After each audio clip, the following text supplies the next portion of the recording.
Bienvenue dans ce dernier PAF de la saison où nous allons aborder ensemble toute la situation politique qui est évidemment sujette à beaucoup de commentaires. Et pour la commenter justement, Vincent Couronne. Bonjour, vous êtes docteur en droit, vous êtes le fondateur du mouvement des surligneurs à l'université de Versailles-Saint-Quentin. Les surligneurs, ce sont des spécialistes, des juristes notamment, qui regardent quand des hommes politiques disent des choses, si ce qu'ils disent est vrai ou faux, si c'est en accord avec le droit ou pas, hein, c'est ça? C'est très bien résumé. Je suis assez bon en résumé. Florence Mercadet, bonjour. Bonjour Patrice. Avocate au barreau de Versailles, spécialiste notamment de droit du travail. Vous auriez pu être députée, vous venez de l'apprendre. Eh bien oui, je viens d'apprendre que finalement il n'y a pas d'incompatibilité entre le métier d'avocat et de député. Mais ça dépend. Il y aura quelques contraintes. Stéphane Monson, bonjour, professeur de droit public à l'université de Versailles-Saint-Quentin, ancien doyen de cette même faculté. Exactement. Et Jean-Charles Lajoigny, éditeur aux éditions Lajoigny. Absolument, toujours. Facilite la C'est facile. Il y a eu Gallimard, Grasset et oui, Lajoigny. Galligrani. J'espère. Alors, évidemment, on va revenir un petit peu sur les événements des derniers jours qui ont été quand même politiquement et constitutionnellement aussi intéressants. C'est-à-dire qu'on a vu se succéder un président de la République devant le Congrès à Versailles, un Premier ministre dans son discours plus habituel de politique générale. On a beaucoup débattu, alors on a entendu, c'est vrai que ce qui est assez intéressant maintenant, c'est qu'avec les chaînes info, on débat absolument de tout le temps, à toute heure, et tout fait débat. Et alors on a beaucoup entendu que le fait que le président de la République s'exprime devant le Congrès le lundi, alors que le Premier ministre allait faire son discours de politique générale le lendemain, c'était une sorte d'humiliation du Premier ministre. D'autres disent, voilà, chacun est dans son rôle constitutionnel. Peut-être Vincent, qu'est-ce que vous en pensez, vous en tant que constitutionnaliste, justement. Au débeauté, comme ça, au constitutionnaliste, c'est un bien grand mot. Il y a les meilleurs spécialistes que moi sur ça ici. Mais on passera la parole à Stéphane ensuite. Stéphane Monson pour... Et à Jean-Charles et à... mais...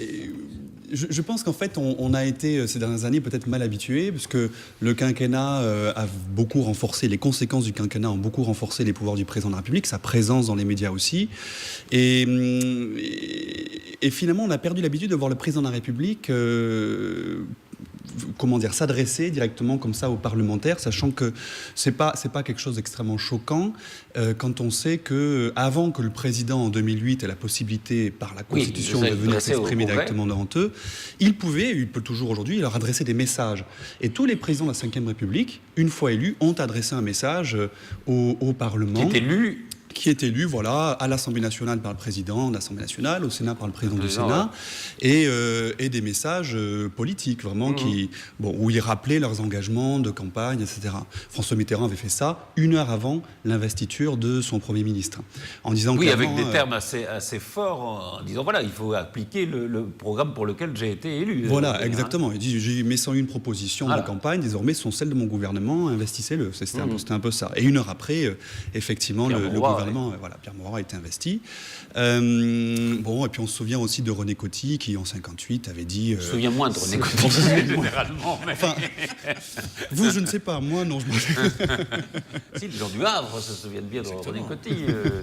Et de sa femme qui faisait de la soupe. La soupe, devant les photographes. Ouais, devant les photographes. J'étais sûr que vous vous en souveniez mieux que moi, en fait. Germaine Coty. Germaine Coty. C'est des parfumeurs, hein, je crois. Exactement. Ouais. Voilà, vous voyez qu'on connaît. Voilà, si on nous lance sur René Coty, on peut être intarissable pendant 2 heures. Vincent Auriol, encore plus. Et François Hollande aussi est intervenu en 2015 après les attentats. Alors, mais ça, c'est après la réforme. Non, mais Vincent parlait d'avant la réforme de 2008. Voilà, a permis au président de la République de venir en personne s'exprimer devant le Congrès, ce qui a remplacé en effet la lettre envoyée par les prédécesseurs. Exactement. Et chaque président, Nicolas Sarkozy, François Hollande, mais Nicolas Sarkozy et François Hollande, ils sont allés pour des événements précis, notamment François Hollande, Nicolas Sarkozy pour des questions économiques et François Hollande après les attentats. Là, c'est en effet la première fois qu'un président de la République, en début de mandat, convoque au Congrès et s'adresse à lui.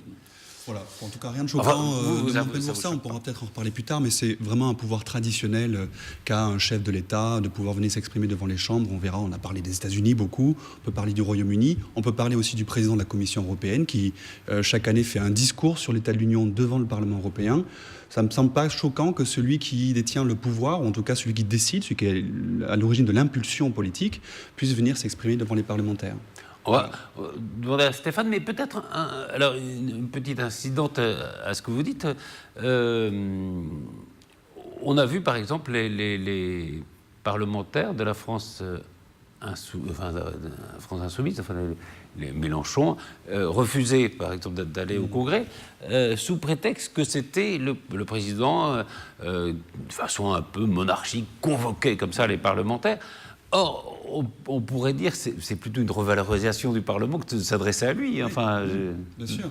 Déjà, la France insoumise et les communistes qui ne sont pas venus, ils sont un peu allergiques au Congrès parce que déjà, quand Nicolas Sarkozy avait fait son discours en 2009 devant le Congrès, les communistes et les écologistes n'étaient pas venus. Alors, on n'avait pas fait tout un plat à l'époque. Bon, aujourd'hui, c'est vrai que le contexte est peut-être différent, mais c'est vrai. C'est vrai qu'on dit souvent que Macron s'exprime peu devant les médias ou avec les journalistes. Et finalement, sa première grande intervention, il l'a fait devant les représentants de la nation. C'est pas non plus là choquant, il me semble. Stéphane, mon sang, là-dessus. Deux observations. La première, c'est que, et on en a parlé comme jamais, vous le disiez en débutant dans la presse et dans les médias, on a parlé de ce cérémonial chinois. Presque tous les Français un peu curieux savent désormais ce que c'est que le cérémonial chinois. Alors les étudiants seront impardonnables de ne pas le savoir désormais. C'est cette loi de Broglie votée en 1873, donc à une époque où la Troisième République était encore balbutiante, elle est monarchique. Oui. La Troisième République ne devient républicaine qu'en 1875, et donc on vote ce texte pour, au fond, interdire à Adolphe Thiers, qui exerce les fonctions de chef de l'État, de venir s'exprimer. Adolphe Thiers, très bon orateur. Qui est excellent orateur, et qui, pour résumer, a tourné kazakh. Thiers, qui était carrément monarchiste, en 1871, il a fait charger la troupe sur les communards, se mue en républicain bontin, et donc la Chambre monarchiste craint un retournement de situation si on laisse Adolphe Thiers s'exprimer. Et donc on vote ce texte au titre duquel, pour que le chef de l'État vienne s'exprimer devant la représentation parlementaire, il va falloir remplir un nombre incalculable de conditions. Et on parle de cérémonial chinois au sens de cérémonial incompréhensible, d'une complexité telle que personne ne le comprend. Donc tout cela pour interdire au chef de l'État de s'exprimer devant les parlementaires. Et puis après, on construit une théorie au titre de laquelle ce serait au titre de la séparation des pouvoirs que le chef de l'État ne pourrait pas mettre les pieds dans une enceinte parlementaire en France. Alors que Vincent l'a bien souligné, la reine d'Angleterre, elle est reçue avec faste d'ailleurs à Westminster. Et chapeau. Et pas n'importe quel chapeau, le chapeau est symbolique. Voilà. Donc les inventeurs du parlementarisme admettent parfaitement cette situation. Et puis la seconde observation, c'est que moi je trouve que le fait pour le nouveau chef de l'État de s'adresser aux parlementaires dans leur ensemble, le Congrès, c'est non seulement pas choquant, mais je trouve ça très bien. Très bien parce qu'en effet, vous avez raison, moi je suis d'accord, ça revalorise, si tant est, alors ce terme est un peu galvaudé, mais ça valorise au moins la représentation parlementaire. Absolument. Et plutôt que d'avoir un chef de l'État qui s'adresse aux médias, qui s'adresse d'abord à la représentation nationale, moi je trouve ça très bien. Alors qu'il le fasse la veille du jour où le Premier ministre va demander la confiance à l'Assemblée nationale, va prononcer son discours de politique générale, mais c'est normal aussi. Et il ne peut pas le faire après. Il ne peut pas le faire après. Et donc là, je trouve qu'on est vraiment, de manière assez troublante d'ailleurs, me semble-t-il, typiquement dans la musique écrite dans la Constitution de 1958. On est vraiment, alors dans une nouvelle pratique, le chef de l'État ne pouvait pas s'exprimer physiquement, mais Vincent l'a dit, les messages étaient lus. Je trouve qu'il y a un retour presque à la lettre de la Constitution de 1958. On présente ce chef de l'État, ce président, comme extrêmement novateur, mais peut-être que la plus grande innovation, c'est de revenir à une sorte de 5e République authentique. On verra. Avec un président qui préside et un Premier ministre qui gouverne. Avec un président qui dit où on va et un Premier ministre qui dit comment on y va. Exactement. Et je trouve que là, le partage des tâches entre le lundi et le mardi a été, formellement au moins, presque parfait. Il y a une très grande complémentarité entre les deux. Donc je ne vois pas très bien où serait l'humiliation d'Édouard Philippe. Alors le boycott de ces quelques députés non cravatés relève de la provocation, de la posture. De la posture, c'est même pas une provocation. Et puis c'est un peu triste qu'on ait que cela à se mettre sous la dent.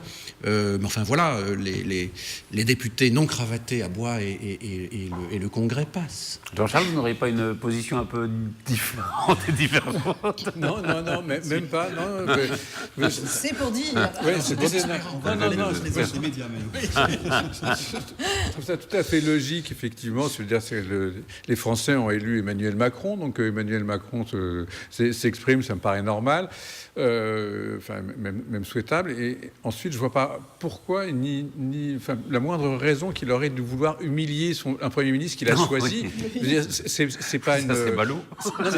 C'est pas un Premier ministre de cohabitation. Je veux dire, c'est pas Mitterrand qui veut humilier Rocard. Là, au contraire, ils sont tout à fait en phase. Ils sont choisis. Voilà, il y a d'autres exemples. Mais donc, vraiment, il n'y a aucune tentative d'humiliation après. La seule chose qu'on a pu remarquer, peu de gens l'ont noté, mais au moment du discours d'Édouard Philippe, en revanche, il avait choisi de plonger à 300 mètres de fond, Emmanuel Macron. Oui. C'est quand même curieux, c'est la première fois que président de la République... Là encore, alors, il y a les médias ont beaucoup parlé de ça, mais alors, est-ce qu'il faudrait que le président de la République reste chez lui à l'Élysée devant la télévision pour voir un discours qu'il a déjà lu, en plus. Là aussi, ouais. Non, c'est vrai. Je ne sais pas ce que vous en pensez, mais alors, je suis fasciné quand vous regardez un peu les chaînes d'infos continues, les débats sur les débats, les commentaires sur les commentaires des commentaires, enfin, on n'en finit plus, quoi. Enfin, c'est épuisant, parce que comme vous le disiez très justement, on débat de tout sur tout, et avec des choses, ça dure des heures, et rien n'avance, que de toute façon, il y a la question de départ n'ayant pas d'intérêt, les réponses des gens en ont encore moins, et c'est assez puissant. Non, mais c'est vrai que là, on est sur... Oui, enfin, tout va bien aujourd'hui entre le président de la République et le Premier ministre, mais ça ne va pas durer. Évidemment. Alors, dans la règle constitutionnelle, il n'y a pas de débat après l'intervention du président de la République. Est-ce que ça, c'est pas une chose qui pourrait ou qui devrait être corrigée, à votre avis ? Si, sans doute. C'est vrai que l'article 18 de la Constitution, qui prévoit la possibilité pour le président de la République de venir s'exprimer devant le Congrès, lui interdit de rester lors des débats. Donc il doit partir, le débat se passe en son absence. Après, il y a des prises de parole, en effet. Il y a des prises de parole. Mais il n'est plus là, oui. Il n'est plus là. Il n'y a pas de vote non plus, parce qu'il ne faut surtout pas donner l'impression que le président serait soutenu ou non par une majorité au Congrès. Oui, c'est une autre légitimité, la légitimité présidentielle, que la légitimité parlementaire. Enfin, Alors, il a été peu applaudi, d'ailleurs.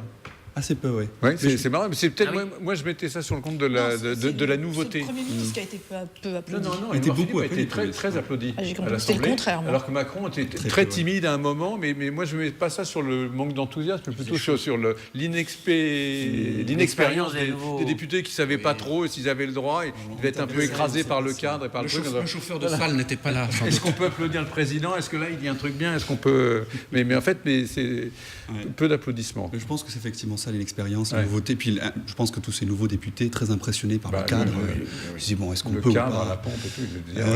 Il y en a qui commençaient à applaudir, puis qui s'arrêtaient aussitôt. Il y avait des départs un peu de feu, je ne sais pas si on peut dire ça comme ça, qui étaient vite éteints. Mais bon... Oui, c'est ça. On ne sait pas s'il faut respecter le discours présidentiel. On était loin de là-haut, là. Mais je crois que vous avez raison dans l'interprétation. C'est sans doute un peu des gens un peu impressionnés par ce décorum, quoi. Mais il y a une chose qu'on pourrait faire, c'est sans forcément modifier la Constitution, c'est que le président de la République s'en aille à l'occasion du débat. C'est pas très grave. C'est même assez logique. Ça a l'air assez logique, pourquoi pas. Mais ce qui pourrait être intéressant, c'est que à partir du moment où Emmanuel Macron dit « je reviendrai chaque année pour rendre des comptes devant le Congrès ». En politique, quand on rend des comptes, on en assume les conséquences. Si les comptes qu'on présente sont pas bons, eh bien la conséquence c'est on démissionne. Et donc il rend des comptes chaque année devant le Congrès. Le lendemain, il y a un vote de confiance pour le gouvernement, et Emmanuel Macron pourrait s'engager et dire si le vote de confiance est négatif, s'il n'y a pas la confiance à mon gouvernement, je démissionne. Ce qui pourrait être un moyen de contourner en réalité l'irresponsabilité politique du président de la République. C'est dangereux. Non, c'est pas fronce les yeux. Non, non, mais là, enfin, pourquoi pas? Tout là, est possible, mais on change de régime. Ah oui, on change de régime. On change vraiment de Oui, régime. c'est ça, parce que là, Il y a pas on de débat. revient sur une légitimité parlementaire, Bien ce sûr. qui n'est pas la légitimité du président. Bien sûr. Quand vous disiez tout à l'heure, c'est vrai que, imaginons un cas de cohabitation. Alors, dans un cas de cohabitation, on verrait mal peut-être la présence du président de la République devant le Congrès juste avant le discours de politique générale du Premier ministre, puisque là, on a deux légitimités qui sont concurrentes. Mais on sait que, enfin, il ne peut pas, enfin, fondamentalement, il ne peut pas y avoir de débat en présence du président de la République, parce que le président de la République n'est pas responsable politiquement devant son Parlement, enfin devant le Parlement, pas son Parlement. Le gouvernement, le Premier ministre et le gouvernement sont collectivement responsables. Absolument. Ça, c'est le propre du régime parlementaire, mais le régime français est tel qu'il y a ce petit hiatus, ce petit gap qui fait que c'est un régime un peu inclassable et que fondamentalement, le président de la République n'est responsable que devant les citoyens, que devant la totalité des citoyens. Alors, on sait qu'il est indirectement responsable. On sait que lorsque François Mitterrand, en 1986 et 1993, se voit par les élections législatives, ou Jacques Chirac, en 2002, se voit imposer un Parlement de couleurs politiques différentes, on sait que c'est indirectement une sanction de la responsabilité du président de la République. Mais cette sanction ne peut être qu'indirecte.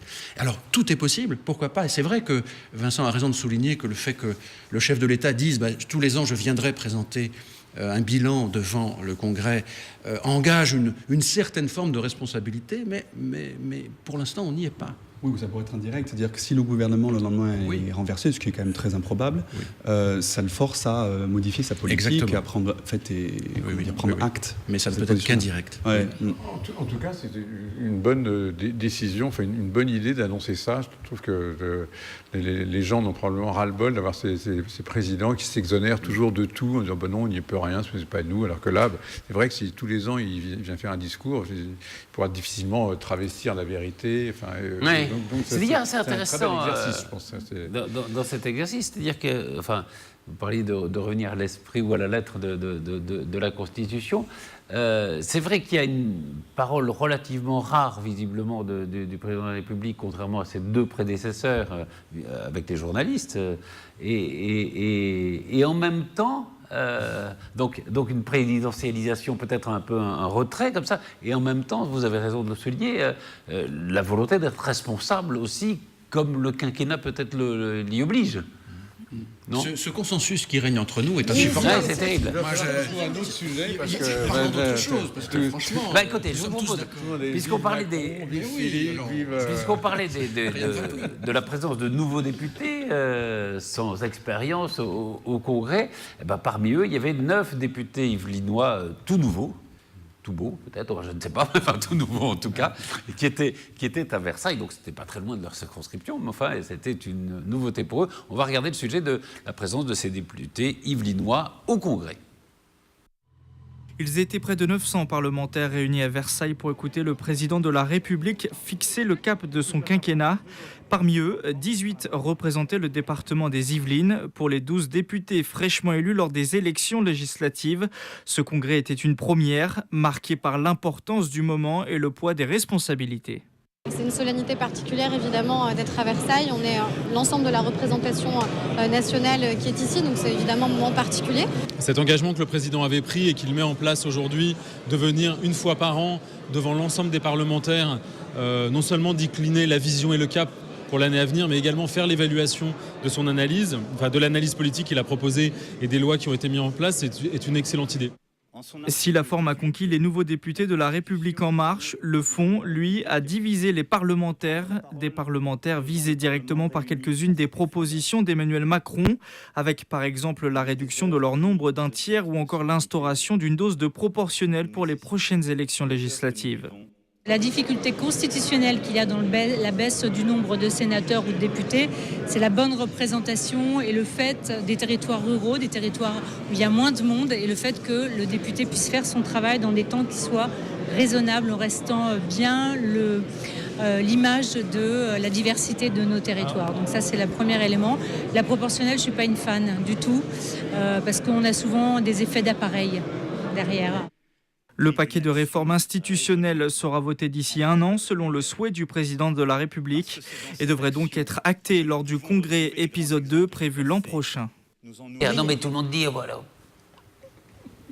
Alors voilà, c'était donc ces nouveaux députés yvelinois parmi beaucoup de nouveaux. Évidemment, ça doit être assez impressionnant quand on arrive comme ça, sur une première réunion, d'arriver dans ce congrès à Versailles. Versailles qui redevient un peu au centre de la politique française. Il y a eu la réception de Vladimir Poutine, on en avait parlé, et puis là, il y a le Congrès. Donc ça nourrit évidemment les accusations de monarchisation du pouvoir. Enfin, c'est une accusation assez classique, au fond. Oui, assez classique. Puis on oublie, alors on dit toujours Versailles, Louis XIV et compagnie, mais enfin n'oublions pas que le serment du jeu de paume, ça s'est passé à Versailles, c'était un basculement considérable. Hein. Les États généraux se sont proclamés Assemblée nationale. C'est quand même pas rien. Et puis que la Déclaration des droits de l'homme et du citoyen, eh bien, elle a été proclamée à Versailles aussi. Un mot peut-être dans le discours d'Emmanuel Macron, il y a en effet une partie institutionnelle assez importante, avec quelques réformes, notamment l'introduction d'une part de proportionnelle. Alors après, il faudra savoir, parce que l'important quand on dit interdiction de la proportionnelle, c'est de savoir quelle est la part. Parce que 20% ou 50% ou 100%, de toute façon, ça ne sera pas 100% visiblement. Hein. 100%, c'est tellement pas dans notre culture. Non. Encore une fois, tout est possible, mais c'est... Non, puisqu'il a dit qu'une part des députés seront élus à la proportionnelle. Ça se passe comment d'ailleurs dans ce cas-là? Parce on l'avait vécu en 86, me semble-t-il, avec une part d'élection comme on le... Classique, et puis... Classique, une part... Et c'est national, non Mais, il y a, par exemple, en Allemagne, ça se fait, Vincent le sait mieux que moi. On a 2 bulletins. C'est ça. Un bulletin pour son député. Pour son député au scrutin majoritaire, et puis un bulletin au scrutin de liste à la proportionnelle. Alors, il y a d'autres systèmes qui sont envisageables. Il y a aussi une proportionnelle corrigée avec un bonus majoritaire très fort. Il y a, voilà. Il y a vraiment là, vous savez, les constitutionnalistes sont toujours très inventifs. Sur les réformes institutionnelles annoncées, lesquelles vous ont... Lesquels nous ont, en tout cas, m'ont marqué. Je pense que c'est probablement ça, c'est la proportionnelle. Parce qu'en réalité, en fonction de la dose de proportionnelle qui va être mise dans cette élection législative, on va voir si le régime est de nature à évoluer ou pas. Parce que si c'est une petite dose de proportionnelle, ça change pas énormément de choses. Ça fait un peu plus de représentativité pour les plus petits partis. Voilà. Mais ça ne change pas la majorité. Ça ne change pas, a priori, radicalement la majorité, mais si c'est une dose de proportionnelle un peu plus importante, ça voudrait dire qu'a priori, ça va devenir extrêmement difficile, voire impossible pour un parti d'avoir une majorité absolue comme aujourd'hui. Ce qui fait que, et là, ça pourrait devenir intéressant, c'est on passerait d'un système de fait majoritaire où c'est vraiment le président de la République qui impose son programme à son gouvernement et donc au Parlement. Et qu'il y a une majorité qui le suit, voilà. Voilà, à un système où en fait, en réalité, c'est 2-3 partis politiques qui s'allient pour constituer un programme de gouvernement et l'imposer. C'est ça, ça demanderait des majorités qui... voilà, ce serait en fait une politique beaucoup plus contractuelle de négociation entre le président et le Parlement. Exactement. Et finalement, j'ai l'impression que Emmanuel Macron n'est pas rétif à cette république contractuelle dont il parle assez fréquemment, qui est très... Il le prouve, ne serait-ce qu'avec son gouvernement. Exactement. Il le prouve déjà, ne serait-ce que par le mouvement En Marche. Il y a des gens qui... Oui, non, mais déjà, dans le mouvement En Marche, on pourrait dire qu'il y a une espèce de dose de proportionnelle. Parce qu'il y a des gens qui viennent de tous les horizons, qui viennent de gauche, du centre. Déjà, c'est intéressant de voir comment il a impulsé son mouvement sur cette base-là, et ne serait-ce qu'au niveau de son gouvernement, avec un mixte de partis politiques différents. Est-ce que c'est pas une dose de proportionnelle indirecte ? C'est une forme. C'est une forme. En tout cas, ça n'aura lieu que s'il y avait un deuxième quinquennat. Oui, il faut ça peut pas être élection, ou à moins de 10 solution, mais on ne voit pas très bien. Parce que là, non, on ne voit pas l'intérêt. Enfin, peut-être pas encore. On ne voit pas encore l'intérêt. Mais il y a aussi la réduction du nombre de députés, qui est vraiment. Alors ça, c'est intéressant parce que, évidemment, c'est les députés et les sénateurs qui sont censés voter la réduction de leur nombre. A priori, ils ne sont jamais très contents, puisqu'ils se disent... C'est une sorte de suicide. Ça peut me concerner. C'est l'autodestruction. Donc, il y a la possibilité laissée ouverte par le président de la République au recours au référendum. Oui. Et c'est tout à fait possible pour ce type de réforme. Là, ils peuvent faire un référendum en plus sans passer par le Parlement. Comme la réduction du nombre de parlementaires, il suffit de passer par une loi. Pas besoin de réviser la Constitution, et on est dans le cadre du référendum de l'article 11 de la Constitution, qui est un référendum à l'initiative du président de la République à lui seul. Il convoque directement le peuple à référendum sans passer par le Parlement. Il y a quand même de fortes chances que ce genre de réforme qui est assez populaire passe. Oui, après ça dépend du moment où c'est posé, de la situation. Ça dépend de... Oui, c'est ça. La réponse, c'est pas forcément à la question posée. C'est souvent pour dire non. Oui, c'est ça. Oui, mais là, logiquement, ça devrait dire... Oui, les Français devraient dire en tout cas, ça correspond, vous avez raison de le souligner, au vote des Français. Puisqu'on profite de votre présence tous les deux, pour faire merci pour nous. Allons prendre un café, Jean-Charles.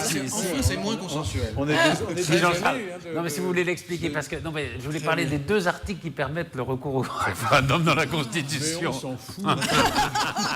Les deux articles. Moi, ça m'intéresse. Bien sérieux tout ça. Vous en discuterez tous les trois tout à l'heure quand on aura fini. Non, mais il y a l'article 11 en effet. Et il y a une autre possibilité. Il y a le 89. L'article 13 est assez intéressant aussi. 89. Et De Gaulle se servait plutôt du 89. Nous sommes contents. Et Coty, de quel article c'était Il n'y avait pas de référendum. Faux parce que c'était sous une république précédente. Alors, il y a une chose qui peut vous intéresser, vous passionner. Dans les surligneurs. C'est la fin de la Cour de justice de la République. Ah oui, mais ça, c'est une bonne idée. Ça, moi, je trouve ça très bien. Je n'ai jamais vu Jean-Charles comme ça. Il est conquis. Non, je suis conquis, mais une macronisation des esprits qui me désespère. Je suis un tout petit peu en alerte parce que j'ai trouvé quand même curieux l'attaque de Macron contre la presse en disant maintenant il va falloir nous lâcher la grappe. Attention, on ne va pas aller chercher tout le temps les choses. Respectez-nous un peu. C'est un peu une mise aux normes des journaux, alors qu'ils n'en avaient pas tellement besoin, parce que, enfin, je veux dire, Macron, s'il y a un type qui est servi, et bien servi, par le service public dans son ensemble, par la majorité des titres, etc., c'est bien lui. Donc on ne voit pas pourquoi il s'est tout d'un coup... Alors, est-ce que c'est une attaque juste contre Mediapart et contre les deux... Non, mais Canard enchaîné, il a peut-être été gêné quand même par l'affaire Ferrand, par la question du modem, et là par l'affaire qui risque de... On est d'accord, mais honnêtement... gêner la ministre du Travail. Honnêtement, Macron a été beaucoup plus servi par l'affaire Fillon que desservi par l'affaire Ferrand. Il a été élu grâce à l'affaire Fillon, donc il ne devrait pas se plaindre. Pas que. Oh bah si. Ça l'a un peu aidé. Ça l'a aidé. Non, mais après, je veux dire, il y avait cette réflexion. C'était d'ailleurs François Bayrou qui l'avait dit dans son discours. Non, mais c'était intéressant. C'est vrai que où est-ce qu'on met la limite ?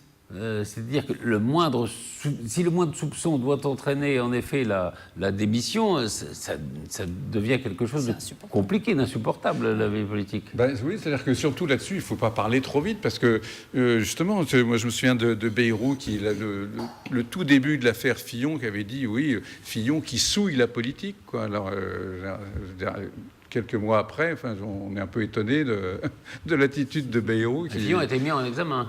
Oui, mais c'était avant que Bayrou trouvait que Fillon souillait.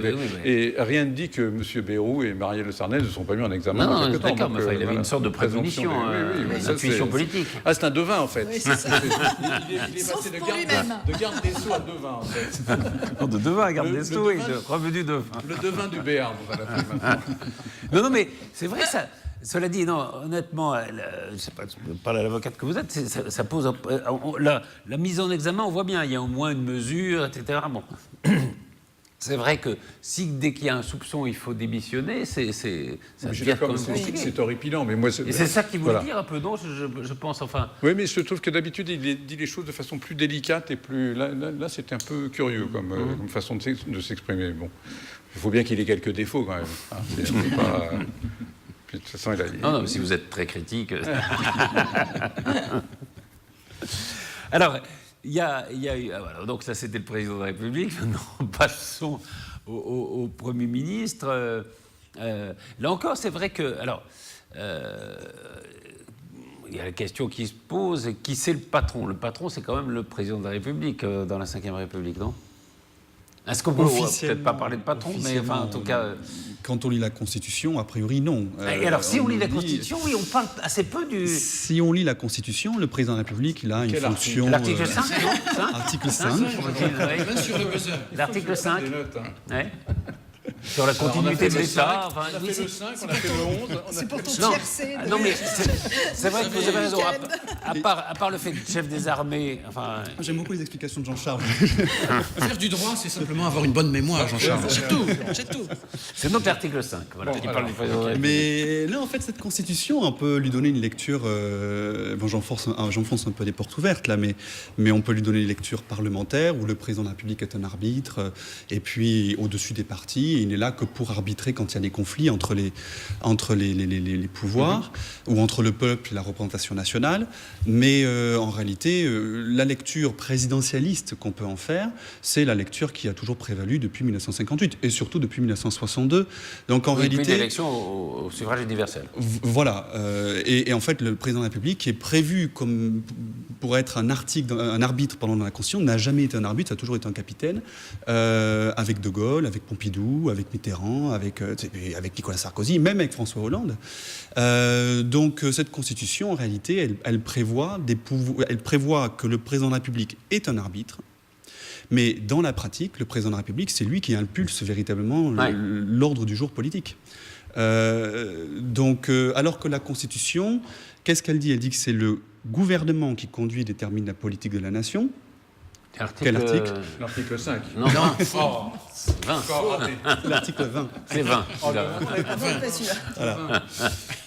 Et elle dit aussi, la Constitution... Non mais, en plus, voilà, s'il y a des...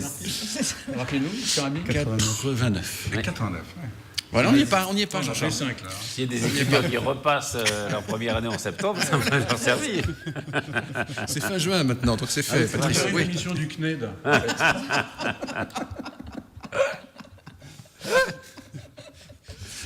Pardon. Oh là, non, mais vous avez interrompu un raisonnement qui était passionnant. Alors, l'article 5. Article 20. Merci, Patrice. Merci. Mais non, c'est vrai. Donc oui, l'article 20... Si je les avais dans ma classe, là, je vraiment ça. Mais voilà, article 20 qui nous dit ça, c'est le gouvernement qui conduit et détermine la politique de la nation, c'est le Premier ministre, article 21, qui dirige l'action du gouvernement, donc en réalité le président de la République, c'est pas à lui de le faire, mais de fait, depuis 1958, c'est lui qui le fait. Alors qu'est-ce qu'on fait ? Est-ce qu'on révise la Constitution pour acter cet élément-là, ce fait-là, que le président de la République, il a un pouvoir d'impulsion de la politique ou des grandes orientations nationales, ou est-ce qu'on en reste un peu dans cet entre-deux où à chaque nouvelle élection, on a un président qui dit « moi je serai un président qui préside et pas qui gouverne, moi je serai un président qui met les mains dans le cambouis, moi je serai un président comme ci, comme ça ». Normal. Tranchons le débat. Écrivons-le dans la Constitution, ce qu'il a à faire. Moi je pense qu'il faudrait l'écrire. Là où vous avez... voilà, pas de consensus. Pendant un sujet.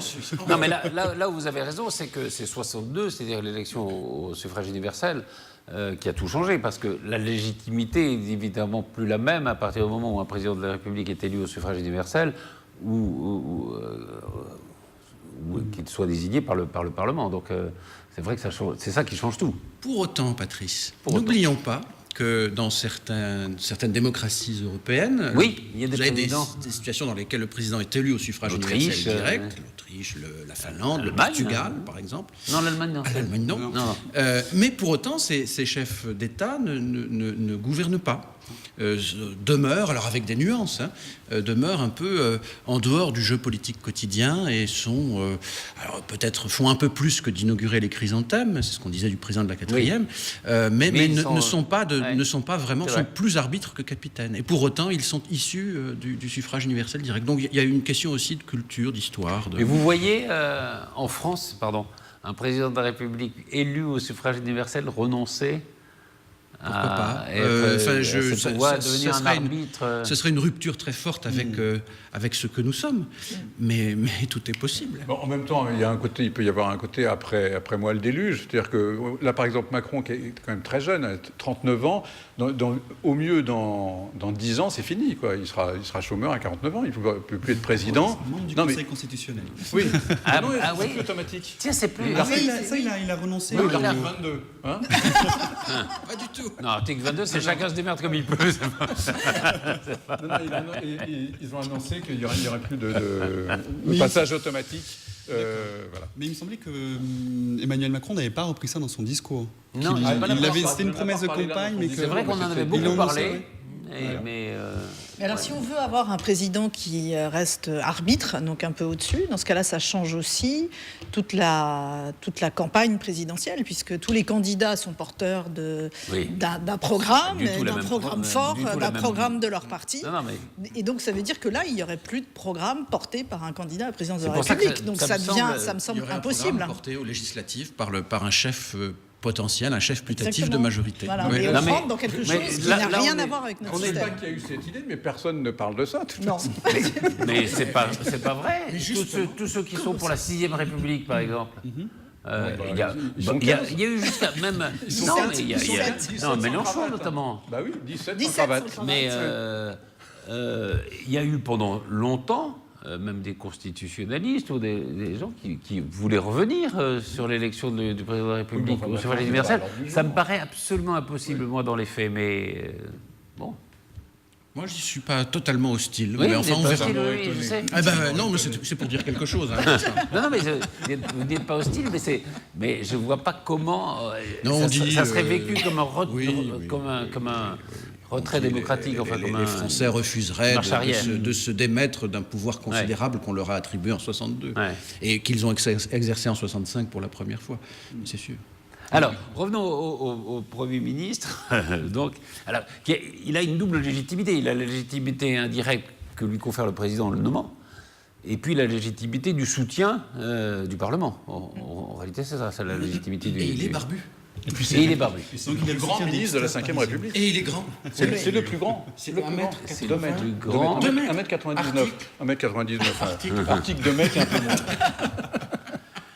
Et c'est donc, lui, le premier barbu depuis Paul Ramadier, je crois.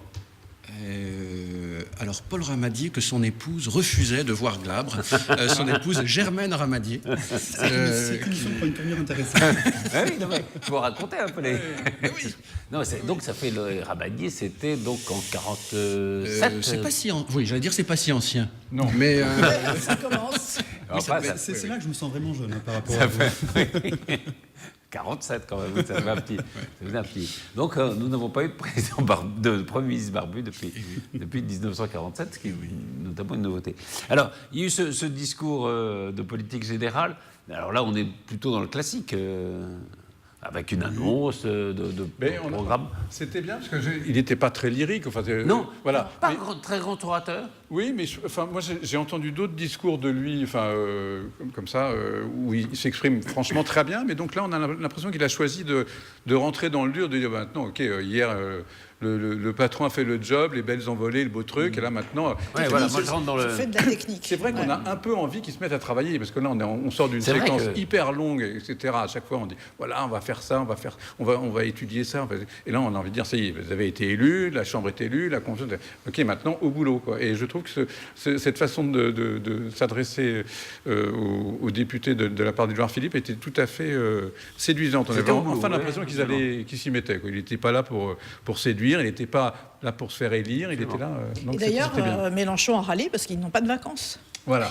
Et il a fait tout un sketch en disant mais c'est inadmissible, nous n'avons pas de vacances, nous sommes des humains comme les autres, nous avons droit au congé payé. C'est l'échange du Parlement européen. C'est clair. Vous n'y allez pas. Voilà, déjà, tu es en vacances permanentes. Voilà.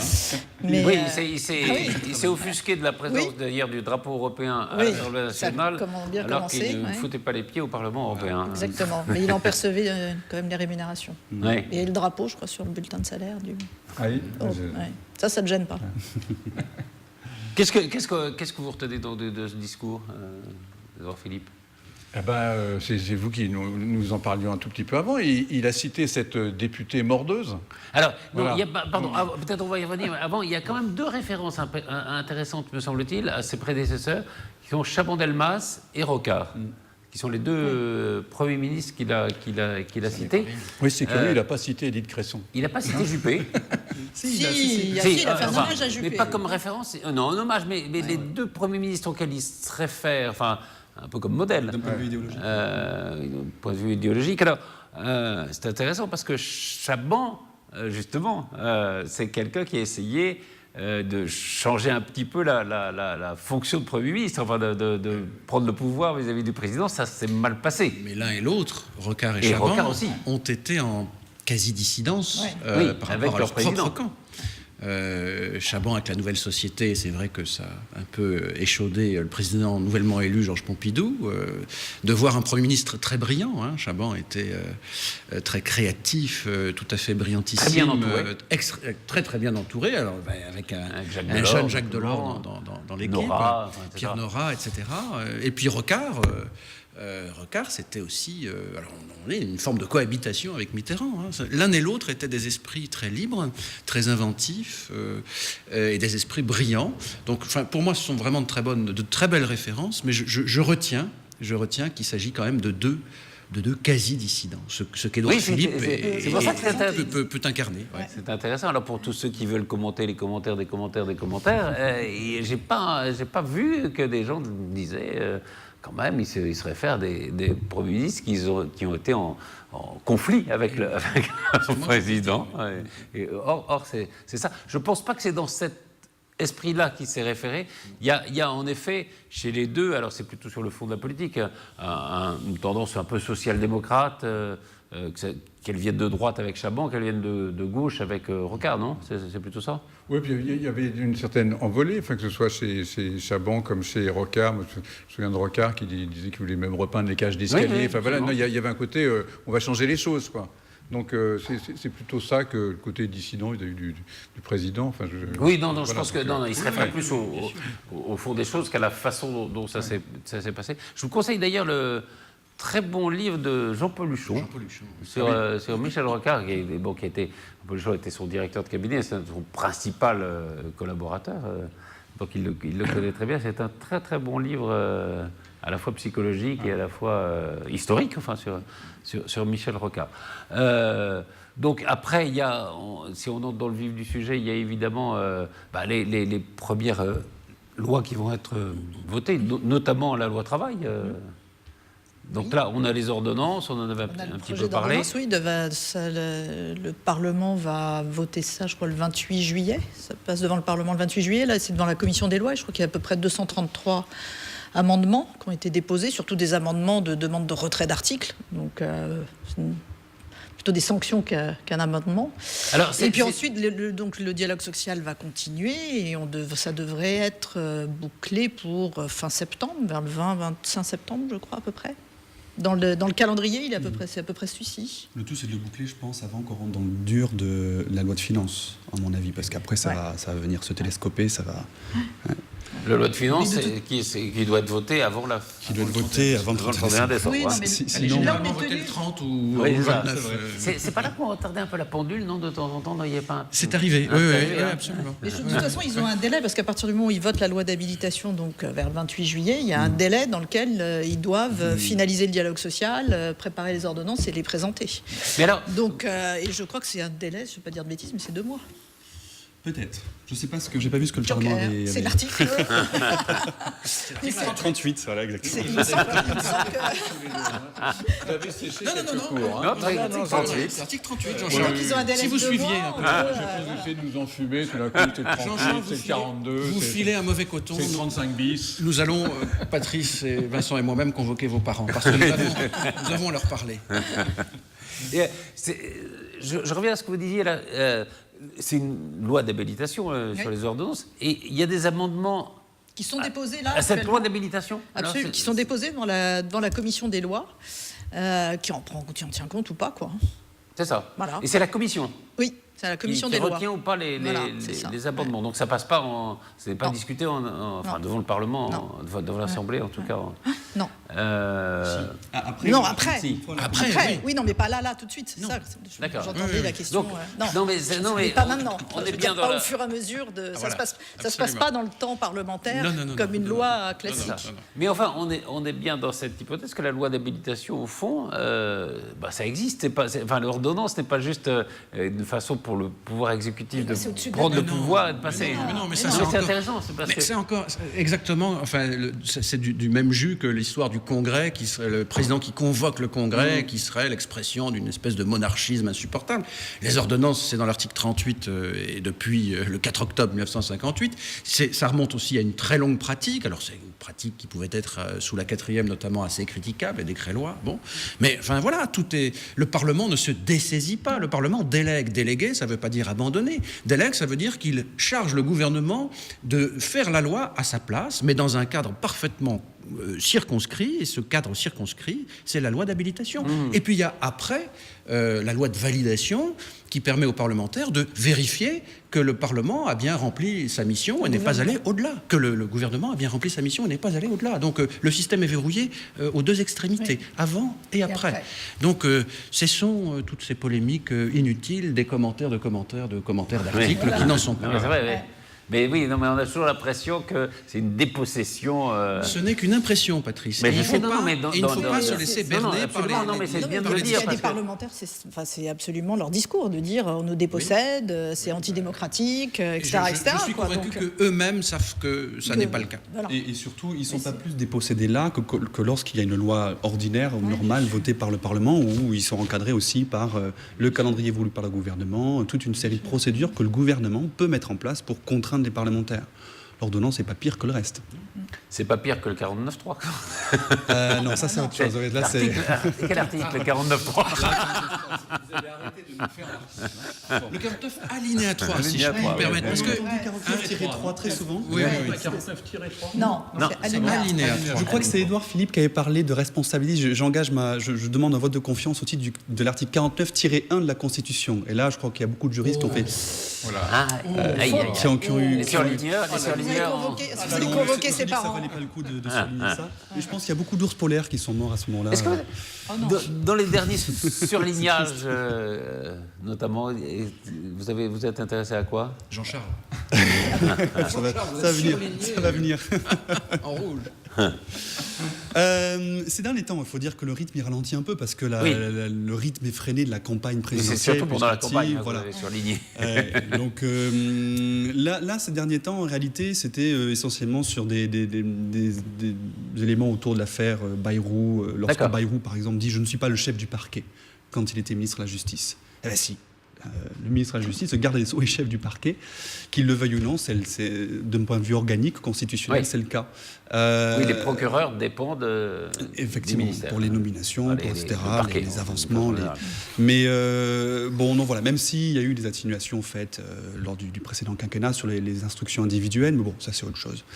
Voilà, donc en ce moment c'est assez calme, les surligneurs, mais on prépare un renouvellement pour la rentrée de septembre. Peut-être y avoir des choses sur la loi antiterroriste, terroristes qui seront sans doute assez passionnants. Sur ça, sur la réforme du Code du travail aussi, là il va y avoir des choses, je pense, à dire. Je pense que l'été va être assez occupé. Là, pour moi, on est dans un entre-deux. La campagne est terminée, on souffle un petit peu, et puis on attend que le Parlement reprenne sa session et que voilà.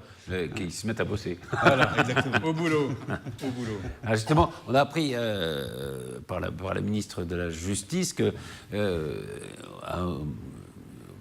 Emmanuel Macron, pendant sa campagne, avait dit qu'il ne pourra pas y avoir de fonction de conseil en même temps que, et notamment d'avocat, ça voulait dire d'avocat en même temps qu'on sera député.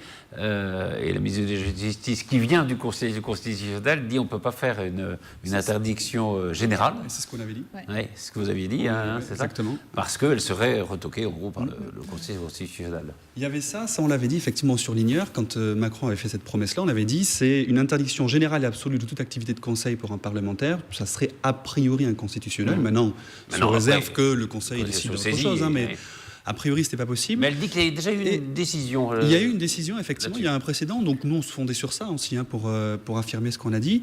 Et puis il y avait autre chose aussi. C'était dans le programme d'Emmanuel Macron d'interdire à toute personne qui a été condamnée, qui a eu une condamnation quelconque, de se présenter à une élection quelconque, locale, nationale. Et ça, c'est pareil. Ça, on avait dit, ça serait complètement... A priori, ça serait disproportionné. Et d'ailleurs, ça a disparu. Et ça disparaît. Ça a disparu au profit d'une interdiction de se présenter pour des personnes qui ont un casier judiciaire, je crois, avec des délits inscrits au casier judiciaire, des délits ou des crimes. Délits ou crimes. D'une certaine catégorie, je crois, pour les délits, pas tous, et uniquement pour être député ou sénateur. Crime sûr. Crime sûr, a priori. Voilà. Ce qui est un peu dommage, parce qu'il faut se réhabiliter quand même. La réhabilitation, ça existe. La réhabilitation, le pardon. Non, mais c'est vrai. Une fois qu'on a été condamné et qu'on a purgé sa peine. Donc, moi, ça me paraît assez scandaleux. Quoi. Quand même. Bah oui, non, mais ça, c'est totalement aberrant. Mais ils ont des failles. C'est l'éditeur de Polar qui explique. Un mot sur. On parle pas beaucoup notre ministre de la Culture pour l'instant. Elle était à Arles, là. Oui, c'est bien, oui, elle voyage, oui, c'est sympa. Oui, voilà, non, mais on attend de voir un peu... La photo, enfin, comment ça s'appelle, le mois de la photo. Oui, non, mais c'est très bien. Et là, ce soir, j'imagine qu'elle va aller au Festival d'Avignon, bien sûr. Non, mais ça, c'est... Oui, voilà, pièce un chouette job. Japonaise. Mais oui. Un mot quand même d'une figure, alors très consensuelle. Je crois que c'était la dernière figure consensuelle de la République, me semble-t-il. On a célébré les obsèques mercredi. C'était Simone Veil. C'est vrai qu'il y a peu de figures comme ça qui, quand je dis consensuelles, c'est-à-dire qui réunissent un peu tout le monde. Mais même à un point tel que même Charlie Hebdo a fait sa une dessus, une une gentille en disant juste bon, c'était quand même pas Nabila. Enfin, je veux dire, ce qui pour Charlie Hebdo, ce qui est quand même. Non, on est vraiment dans le consensus absolu là. Si même Charlie Hebdo ne trouve rien à redire. On n'a même pas rappelé qu'elle avait été. Alors, je ne sais pas dans quel état de santé elle était, mais elle avait été quand même dans une manifestation contre le mariage pour tous. Si, on l'a rappelé. Et elle était tout à fait... Enfin, elle n'était pas gâteuse, si c'est ce que vous essayez de... On n'est pas instrumentalisé, mais bon... Oui, enfin, ça, c'est petit, c'est mesquin. Non, je veux dire... Non, elle y était, voilà. Elle l'a assumé avec... Elle y était à l'insu de son plein gré. Voilà. D'accord. Bon, mais pardon. Mais ce qui est finalement là, après sa disparition, on a pas mal relevé quelque chose qu'on avait oublié de son combat, qui était le combat pour l'Europe. Ça a quand même été la première femme présidente du Parlement européen. La première présidente d'un Parlement européen élue au suffrage universel direct en 79. Et c'était une femme, c'était elle. Elle a été pendant 2 ans et demi, et elle a œuvré toute sa vie pour la réconciliation franco-allemande, et elle n'a cessé de faire ce travail-là, ce qui, venant d'une ancienne déportée, est quand même pas anodin. Oui. Donc il y a son combat pour les femmes, certes, et pour l'égalité entre les femmes et les hommes, mais il y a aussi son combat pour l'Europe qui, comme le disait Badinter hier matin, je crois, dépasse tout ce qu'elle a pu faire par ailleurs dans son parcours. Voilà. Est-ce que c'était, au fond, peut-être une femme de droite qui a fait beaucoup de choses de gauche ? Une femme de droite qui a été souvent soutenue par la gauche parce que au moins sur l'interruption de grossesse, évidemment. Mais c'était peut-être pas le modèle de dissidente à la Rocard ou à la Chaban dont on parlait tout à l'heure, mais il y avait quand même là aussi un caractère très trempé et puis un esprit de liberté très très développé. Et macroniste avant l'heure. Peut-être, oui, peut-être, mais voyez, je me disais, mais depuis quand finalement est-elle cette figure, aura-t-elle été cette figure, à partir de quand, cette figure aussi consensuelle, au point que voilà, elle est panthéonisée dans l'immédiat, ce qui est extrêmement. Oui, parce que ça commençait difficilement en 75 la loi sur l'interruption. Là, le moins qu'on puisse dire, c'est qu'elle n'était pas consensuelle. Elle a été ensuite une ministre très engagée dans le gouvernement de Balladur en 93, où des images, on les a revues d'ailleurs, où elle a quelques prises de bec assez violentes, politiquement violentes, avec notamment Henri Emmanuelli ou avec certains députés de gauche. Elle n'était pas. Je crois que ça a toujours été une femme respectée dans le milieu politique, appréciée par les Français, mais peut-être que cette stature de presque d'héroïne nationale, elle l'a acquise en quittant la vie politique, enfin en s'en distanciant. Alors ce qui n'est pas le destin de tous ceux qui sortent de la vie politique, hélas pour eux et tant mieux pour nous, mais c'est un phénomène quand même assez particulier, que elle est quasiment panthéonisée de son vivant. C'est ça qui est tout à fait exceptionnel. Et je n'oublie pas que Simone Veil et Antoine Veil étaient encore en vie à l'époque, c'était avant son décès en 2013, sont tous les deux venus dans notre université inaugurer la nouvelle faculté de médecine qui porte faculté de médecine qui s'appelle faculté Simone Veil. Oui, je me souviens de cette inauguration, en effet. Oui. Et est-ce que, après, c'est un destin assez intéressant. Et c'est vrai que c'est Antoine Veil qui aurait dû être l'homme politique de la famille. Mais elle le dit, qu'en 1974, lorsqu'on la cherche, lorsque Chirac et Giscard la cherchent au téléphone, tout son entourage pense que c'est en réalité Antoine Veil qu'on cherche pour lui proposer un poste ministériel. Et finalement, ça sera elle, et avec le destin qu'on connaît. Eh bien, sur ces paroles consensuelles de cette émission consensuelle, que nous allons souhaiter un bel été à tout le monde, et puis on se retrouvera probablement dès septembre, parce qu'il y aura d'autres choses à commenter, je suppose. Non ? J'espère. Et peut-être même... on sera peut-être en pleine grève. Peut-être des disputes, des discussions ou des disputes. Oui, nous allons nous arranger, Jean-Charles. On fera réviser à Jean-Charles les articles de la Constitution. Absolument. Je vais réviser. On va lui envoyer la Constitution pour l'été. Je vais réviser pendant les vacances. Merci. Merci beaucoup Vincent Couronne, merci beaucoup Florence Mercadet, merci beaucoup Stéphane Bonson, merci beaucoup Jean-Charles Lajoie. Merci à tous et à très vite.